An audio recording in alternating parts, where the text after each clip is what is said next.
पढ़ रहे हैं जन्म शताब्दी पुस्तक माला 25 आध्यात्मिक कायाकल्प का विधि विधान। आइए परम पूज्य गुरुदेव वंदे माता जी गुरु तत्व का स्मरण करें, अपने हृदय में गुरु चरणों को देखें, अनुभव करें, महसूस करें और उनसे प्रार्थना करें कि हमारा भी आध्यात्मिक कायाकल्प हो जाए और जो विद्या गुरुदेव हमें दे रहे हैं वो हम अपने जीवन में उतार पाएं। इसी भाव के साथ एक गायत्री मंत्र। ओम भूर्भुवः स्वः तत्सवितुर्वरेण्यं भर्गो देवस्य धीमहि धियो यो नः प्रचोदयात्। परम पूज्य गुरुदेव ने हमें समझाया कि आध्यात्मिक कायाकल्प का मतलब ऐसा नहीं है कि हम जो है बुढ़े से जवान हो जाएंगे। इसका मतलब है मन स्थिति का बदलना। भीतर की मन स्थिति जब मजबूत हो जाएगी और भीतर से हम स्ट्रांग हो जाएंगे तो हमारी संकल्प शक्ति, हमारा आत्मबल बढ़ जाएगा। और जिनका आत्मबल और संकल्प शक्ति बढ़ जाती है उनका दृष्टिकोण बदल जाता है। उनका दृष्टिकोण ऐसा बदल जाता है कि वो कैसा भी जीवन जी रहे हो वो एक रात में जागृत हो जाते हैं। और ऐसे ही गुरुदेव ने हमें बहुत सारे एग्जाम्पल दिए। गुरुदेव ने हमें आम्रपाली जी का एग्जाम्पल दिया, गुरुदेव ने हमें तुलसीदास जी का एग्जाम्पल दिया।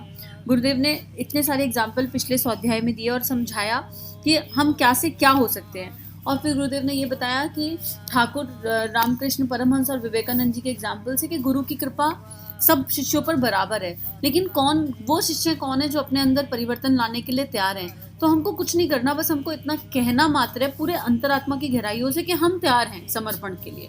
उसके बाद वो गुरु शक्ति सब कुछ अपने आप करा के ले जाएगी। बस हमें अपनी संसारिक मिथ्या बुद्धि पर थोड़ा रोक लगानी पड़ेगी। आगे गुरुदेव और एग्जाम्पल्स दे रहे हैं और समझा रहे हैं। ध्रुव का नाम आपने सुना होगा। वह बिल्कुल एक सामान्य दर्जे के राजकुमार थे। राजाओं के ढेरों बच्चे होते हैं। एक को गोद में लिया और एक को गोद से उतार दिया। जरा सी परिवार की एक घटना, उससे ध्रुव ने अपने आप को बदल लिया। उन्होंने कहा राजकुमार रहना नहीं, और यदि रहना ही है तो भगवान का राजकुमार बनकर क्यों ना रहेंगे। बस भगवान का राजकुमार बनने का फैसला कर लिया।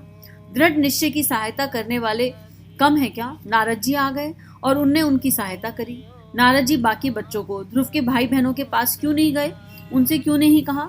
नहीं, नारद जी उनसे नहीं कह सकते थे, क्योंकि जो आदमी अपना निश्चय स्वयं करता है उसी की सहायता दूसरे करते हैं। आपने वह कहावत सुनी होगी, ईश्वर उन्हीं की सहायता करता है जो अपनी सहायता आप करते हैं। यह बात बिल्कुल 16 आने सच है। प्रहलाद का नाम आप जानते हैं ना। अगर वह अपने दैत्य बाप के कहने पर ना चला होता और पुरानी परंपराओं पर चला होता तो सिवाय दैत्य के क्या हो सकता था। बाप दादे जो काम करते थे वही काम प्रहलाद भी करता, परंतु प्रहलाद ने अपने आप को बदल दिया। इसी तरह गुरु नानक का नाम भी आपने सुना होगा। गुरु नानक के पिताजी मामूली सा व्यापार करते थे। वह चाहते थे कि उनका लड़का भी व्यापार करे। व्यापार के लिए एक बार पैसा भी दिया गया, जिसे उन्होंने परमार्थ में खर्च कर डाला। बाप के कहने पर वे चल नहीं सके। उनकी बात मानने से इनकार कर दिया। मित्रों ने, पड़ोसियों ने भी कहा होगा, पर एक का भी कहना उन्होंने नहीं माना। अपने ईमान और भगवान का ही कहना उन्होंने माना। अपने ईमान और भगवान का कहना मानने वाले नानक का क्या हो गया, देखा ना आपने। इस सारे संसार में कितनी इज्जत है उनकी। सिख धर्म में उन्हें भगवान मानते हैं। वे महान बन गए। पर अगर बाप की मर्जी पर चले होते तो पुराने ढर्रे पर ही गाड़ी लुढ़कती रही होती और वे बिल्कुल मामूली से आदमी होते। एक बनिए की दुकान कर रहे होते, ढेरों बच्चे पैदा करके मामूली आदमी के तरीके से जिंदगी बसर कर रहे होते। पर ऐसा नहीं हुआ। नानक का कायाकल्प हो गया। नानक संत हो गए, ऋषि हो गए, भगवान हो गए, अवतार हो गए। अब इन तीनों एग्जाम्पल्स में एक बहुत सुंदर बात समझ में आ रही है कि एक बार हमारा निश्चय दृढ़ हो जाए और हमारा जो उद्देश्य हो वो बड़ा हो। ऊंचे उद्देश्य हमेशा ऊंचा होना चाहिए। मूल भाव हमेशा श्रेष्ठ होना चाहिए। जब ध्रुव की बात करते हैं तो भक्त ध्रुव का जो मूल भाव था वो किसी से कोई कंपैरिजन नहीं था, कोई हीन भावना नहीं थी, लेकिन ऊंचा उद्देश्य था कि अगर राजकुमार बनना है तो भगवान का बनना है, उस परम सत्ता से जुड़ना है। अब यहीं अगर उनका मूल भाव गड़बड़ होता, किसी से राग द्वेष छल कपट का होता, कंपैरिजन का होता, लड़ाई झगड़े का होता, तो भगवान क्या सहायता करते। भगवान उन्हीं की सहायता करते हैं जो अपनी सहायता आप करते हैं उच्च उद्देश्य के लिए। मूल भाव एकदम प्रेम का, सम्मान का और उस परमात्मा की ओर। केवल हमारी दृष्टि, हमारा फोकस उस परम सत्ता की ओर, हमारा चिंतन उस परम सत्ता की ओर लगा रहे तो चीजें अपने आप हो जाती हैं। वही बात प्रहलाद के एग्जाम्पल में समझ में आती है कि उनको समझ में आया कि ये मनुष्य भगवान नहीं हो सकता, तो उन्होंने अपने पिता की पूजा करनी बंद कर दी। उनका उद्देश्य बड़ा हो गया, उनकी दृष्टि बड़ी हो गई, उनका चिंतन बड़ा हो गया और उन्होंने एक कदम बढ़ाया तो भगवान 1000 कदम बढ़ाते हैं। हम अगर अपने जीवन में केवल एक कदम, और वो एक कदम क्या है, वो एक कदम मात्र इतना है कि भगवान हम चाहते हैं आपकी तरफ आना, आप हमें खींच के ले जाइए।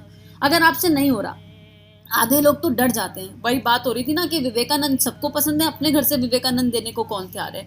जब इस यात्रा पर चलते हैं तो यकीन मानिए कोई सहयोग नहीं मिलेगा। कई बार ऐसा होगा, जैसे गुरु नानक देव जी के एग्जाम्पल से आया, यहाँ पे माता पिता के सम्मान और अपमान की बात नहीं है। माता पिता का सम्मान होना चाहिए हृदय में, वो जो कह रहे हैं वो समझ में आना चाहिए। लेकिन जब मूल उद्देश्य बड़ा हो गया, चिंतन बड़ा हो गया, तो उनकी बात अगर संसारिक दृष्टि से नहीं भी मान रहे तो इट्स ओके। आप ये समझिए कि आप उस परम पिता की बात मान के चल रहे हैं जो व्यापक है, जो बड़े हैं। अगर विवेकानंद केवल अपनी बहन और अपनी माँ के बारे में सोचते तो विवेकानंद थोड़े ना बन जाते।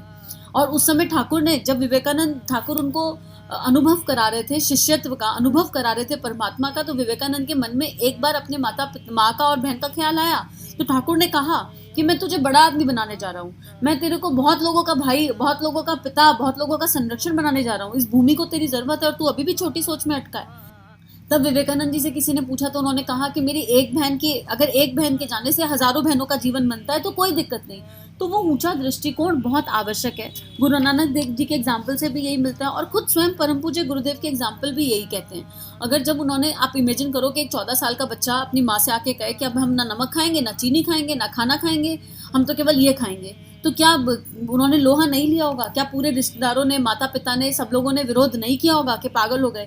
हमारा 14 साल का बच्चा अगर हमसे आके कहे कि हम तो ये करेंगे, 6 घंटे की साधना करेंगे, ऐसा करेंगे, तो हमारा कलेजा नहीं पिघलेगा क्या? वही बात, विवेकानंद देना आसान और विवेकानंद की तारीफ करना आसान पर देना मुश्किल। तो ये सारे एग्जाम्पल ये बता रहे हैं कि उच्च उद्देश्य के लिए, बड़े उद्देश्य के लिए चिंतन केवल एक, परमात्मा की दिशा में, अपने इष्ट की दिशा में जब हम कदम बढ़ाते हैं तो भीतर का संकल्प, भीतर की शक्ति अपने आप जाग जाती है और नारद के रूप में कोई ना कोई सहयोगी आपके सामने आ ही जाएगा जो आपको आगे का रास्ता दिखाएगा। कहीं ना कहीं से भगवान वो सहायता भेजेंगे। पर क्या हम तैयार हैं? प्रश्न बार बार यही है कि क्या हम तैयार हैं? तो आज ये संकल्प कर लीजिए कि हम तैयार हैं। बार बार अपने आप को बताइए कि हम तैयार हैं। आगे लिख रहे हैं, शिवाजी की भी यही कहानी थी। उनके पिताजी मिलिट्री में नौकरी करते थे। वे जैसे मामूली घर गृहस्थी के बच्चे होते हैं उसी तरह थे। यदि ढर्रे का जीवन जिया होता और उस ढर्रे से इनकार ना किया होता, तो अपने लिए क्या कोई निर्धारण ना किया होता या निश्चय ना किया होता, तो आप क्या विचार कर सकते हैं? शिवाजी वैसे ही रह गए होते। हम उन्हें छत्रपति शिवाजी कहते हैं। ये कैसे हुआ? कायाकल्प हो गया। वह शिवाजी जो माता के पेट से पैदा हुआ, घर गृहस्थी में गुजारा करता था, उसकी तुलना में महापुरुष शिवाजी की रूपरेखा बिल्कुल अलग है। इसी तरह चंद्रगुप्त का नाम आपने सुना होगा। चाणक्य ने उनके अंदर की कसक को देखा और उसे पढ़ लिया, उसकी पात्रता को देखा और उसके भीतर हो रहे मनस्थिति के बदलाव को देखा। चाणक्य ने उसे क्या से क्या बना दिया। गांधी जी की परिस्थिति भी ऐसे ही थे। उनके पिताजी एक छोटी स्टेट के दीवान थे। वह अपने लड़के को वकील बनाना चाहते थे। गांधी जी यदि उनके अनुसार चले होते तो एक मामूली वकील बनकर रह गए होते। सफल या असफल वह दूसरी बात, परंतु सिवाय वकील के और कुछ नहीं हो सकते थे। लेकिन जब उन्होंने यह निश्चय किया कि हमको कुछ बनना है और जिंदगी का बड़ा उद्देश्य पूरा करना है, तो वे गांधी से महात्मा गांधी हो गए, अवतार हो गए, बापू हो गए, युग प्रवर्तक हो गए, लाखों आदमियों को दिशा देने वाले हो गए। आखिर ये कैसे हुआ? भगवान ने कर दिया क्या? नहीं। तो फिर किसने किया? भाग्य ने? नहीं। तो फिर किसने किया? आदमी ने तय किया? नहीं, किसी ने भी नहीं किया। उन्होंने स्वयं अपना कायाकल्प कर लिया। सहायता जरूर औरों ने की। सहायता का तो दुनिया में द्वार खुला है। बुरे लोगों के लिए भी सहायता का द्वार खुला है और अच्छे लोगों के लिए भी खुला है। गांधी जी के बाबत यही हुआ। बुद्ध के बारे में भी यही बात लागू होती है। बुद्ध भगवान क्या थे? एक मामूली राजा के लड़के। छोटी उम्र में शादी विवाह कर दी गई, लेकिन जब उन्होंने यह निश्चय किया कि हमें बड़प्पन की दिशा में चलना है, कुछ महान कार्य करने हैं, तो बुद्ध का कायाकल्प हो गया और वे भगवान बुद्ध हो गए। अब कितना सुंदर गुरुदेव एग्जाम्पल्स दे रहे हैं यहाँ पर। अगर हम छोटी सोच से चले ना तो हम ये कह सकते हैं कि अरे भगवान बुद्ध ने अपने बीवी बच्चों को छोड़ दिया, गांधी जी ने अपने परिवार का ध्यान नहीं रखा, या शिव जी ने अपने परिवार का ध्यान नहीं रखा। लेकिन वसुदैव कुटुंबकम का भाव है। अपने परिवार को हम कब तक छोटे छोटे से दायरे में सीमित रहेंगे कि जो मेरा बच्चा, जो मेरे गर्भ से पैदा हुआ वो मेरा बच्चा और बाजू वाले का मेरा नहीं है, जिससे मेरी शादी हुई वो मेरा पति, और पूरी दुनिया में जो इतना त्राहिमाम चल रहा है वहाँ कोई मेरा भाई बंधु नहीं है। हम कब तक अपने आप को छोटे दायरे में सीमित करके चलेंगे? अपने दायरे को बड़ा करना पड़ेगा, वसुदैव कुटुंबकम के भाव से जीना पड़ेगा। और यकीन मानिए बाधाएं तो आएंगी, क्योंकि लोग उंगली उठाएंगे, कोई समझेगा नहीं, कभी कोई कुछ कहेगा, कभी कोई कुछ कहेगा। और जो ब्लड रिलेशन है या जो क्लोज रिलेशनशिप है वो आपको खून के रिश्ते निभाने की दुहाई देंगे और हो सकता है आपकी भावनाओं को समझे भी ना पाए। कई बार ऐसी परिस्थिति आएंगी लेकिन वहाँ भावनाएं ना समझने की बात नहीं होगी, वो परीक्षा की बात होगी, वो एक टेस्ट होगा। बहुत लोग आएंगे जो परीक्षाएं लेंगे, उस समय क्या हमारा मन साफ है? हमारे मन में किसी के प्रति कोई बैर नहीं आना चाहिए, किसी के प्रति कोई नेगेटिव फीलिंग नहीं आनी चाहिए। हमें किसी को समझाने की भी जरूरत नहीं है अपने सत्य को, क्योंकि सत्य स्वयं प्रकट है, स्वयं सिद्ध है।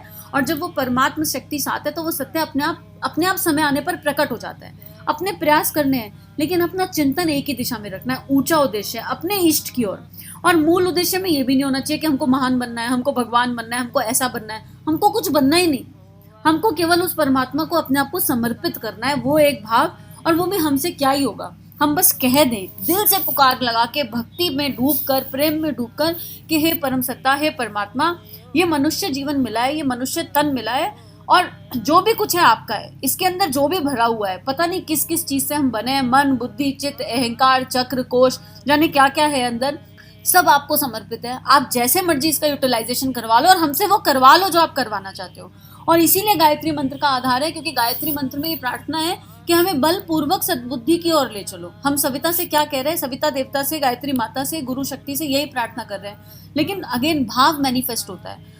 एक होता है रोबोटिक मोड पे जप कर लिया, एक होता है माला तो कर रहे हैं पर चिंतन कहीं और चल रहा है, साधना तो कर रहे हैं पर पता ही नहीं कुछ सध रहा है कि नहीं सध रहा। उस साधना की बात नहीं करते। अनंत हृदय से पुकार निकलनी चाहिए, चाहे आपने 5 मिनट जप किया, चाहे 50 मिनट, लेकिन उस जप में हृदय में कुछ हलचल हुई, आंख से अश्रु गिरे, भगवान की उस कदर याद आई जिस तरह सगे संबंधियों की आती है। अपना बच्चा 4 दिन दूर चला जाए तो उसके लिए रोते कलपते रहते हैं, कभी भगवान के लिए रोए कल्पे। अपना कोई प्रेमी सदा संबंधी थोड़े दिन जिससे आपकी अपेक्षाएं, जिससे आपका बहुत आत्मीयता है, वो दूर चला जाए तो आसक्ति के बंधनों में छटपटाते रहते हैं। ऐसे कभी भगवान के लिए छटपटाए। बात वो है यहाँ पर कि हम उस सत्ता से कितना जुड़ना चाहते हैं। तो ये जितने भी एग्जाम्पल गुरुदेव ने दिए, इन सबके हृदय में आग लगी हुई थी। क्या आग? उस ऊंचे उद्देश्य को पूरा करने की आग लगी हुई थी, उस परम सत्ता से एक होने की आग लगी हुई थी। चाहे वो ध्रुव हो, चाहे वो प्रहलाद हो, चाहे वो गांधी जी हो, चाहे वो शिवाजी हो, अंदर छटपटाहट थी, नींद नहीं आती थी, जीना मुश्किल हो गया था अपने उद्देश्य के लिए। और चाहे वो गुरुदेव हो, गुरुदेव का जीवन जिन्होंने पढ़ा है, जाना है, समझा है, वो समझ जाएंगे इस बात को। तो अब बस बड़प्पन की दिशा में चलना है, अब ऊंची दिशा में चलना है, अपना फोकस, अपना कंसंट्रेशन सब ऊंचा रखना है। और निमित्त बनकर, हम कुछ है ही नहीं ये जानकर, जहां ये एहसास हो गया कि हम कुछ कर रहे हैं, वही गाड़ी गड़बड़ा जाएगी।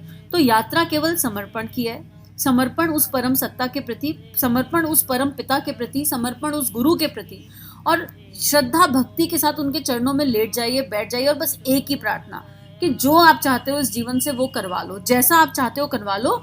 और यहाँ पर ये मत कहिए कि वो तो बुद्ध थे, वो तो शिवाजी थे, वो तो ऐसे थे, वो थे महान आत्मा थे, ऐसा थे, ऐसा कुछ भी नहीं है। वो जो थे वो थे, लेकिन हम भी अपने गुरु के शिष्य तो हैं। अगर गुरु की दृष्टि हम पर पड़ गई तो गुरु ने कुछ तो देखा होगा, तो कृपा हो गई, गुरु की दृष्टि पड़ गई, कृपा हो गई। उस कृपा से उनका स्वाध्याय मिल गया, उनका ज्ञान मिल गया, वो क्या करवाना चाहते हैं वो पता चल गया, कृपा हो गई। पात्रता मात्र इतनी है कि हम कह दें, पूरे दिल से पुकार लगाएं, जप में, ध्यान में, पूरे दिन अंतःकरण में एक ही पुकार रहे, हे परम पूज्य गुरुदेव, हे परम वंद्य माता जी, हे गुरु तत्व, हे मेरे इष्ट, आप जो चाहो इस जीवन का करवा लो। दिल से ये पुकार निकलनी चाहिए, बस उसके बाद सब कुछ अपने आप होने लगेगा। जैसे होता है ना, कीबोर्ड बजाने वाला कीबोर्ड बजाता है, कीबोर्ड रखा रहता है, जब बजना होता है तो जिसके हाथों की उंगलियां चलती हैं, तो जैसा म्यूजिशियन होगा वैसी आवाज निकल जाएगी। तो अपने आप को वो एक ऐसा इंस्ट्रूमेंट बना लीजिए कि जब वो परमात्मा आए, आपको बजाए, आप बजें, तो वो धुन ऐसी निकले कि उसमें आपका कुछ मिक्सचर ना हो, खाली हो। जैसे कृष्ण जी की बांसुरी बजी तो अंदर से खाली है तो कितना सुंदर धुन निकलेगा, लेकिन अंदर से भरी होगी तो कुछ नहीं निकल पाएगा। तो अंदर से खुद को खाली कर दें और बस इष्ट चिंतन लगा रहे। यही प्रार्थना सभी के लिए, और आज का स्वाध्याय यही समाप्त करते हैं। और परम पूज्य गुरुदेव, गुरु शक्ति से प्रार्थना करते हैं कि ये जो जितने भी उदाहरण गुरुदेव ने आज हमें दिए, अगर इनका एक अंश भी हमारे जीवन में आ जाए, एक अंश भी, तो हमारा जीवन सफल हो जाएगा। और गुरु शक्ति के सानिध्य में समर्पित करते हुए आज का स्वाध्याय समाप्त। सभी को प्रणाम। हमारे YouTube चैनल को सब्सक्राइब कीजिए और बेल आइकन पर क्लिक कीजिए ताकि आने वाली सभी वीडियो की नोटिफिकेशन आपको मिलती रहे। आप सभी को बहुत बहुत थैंक यू।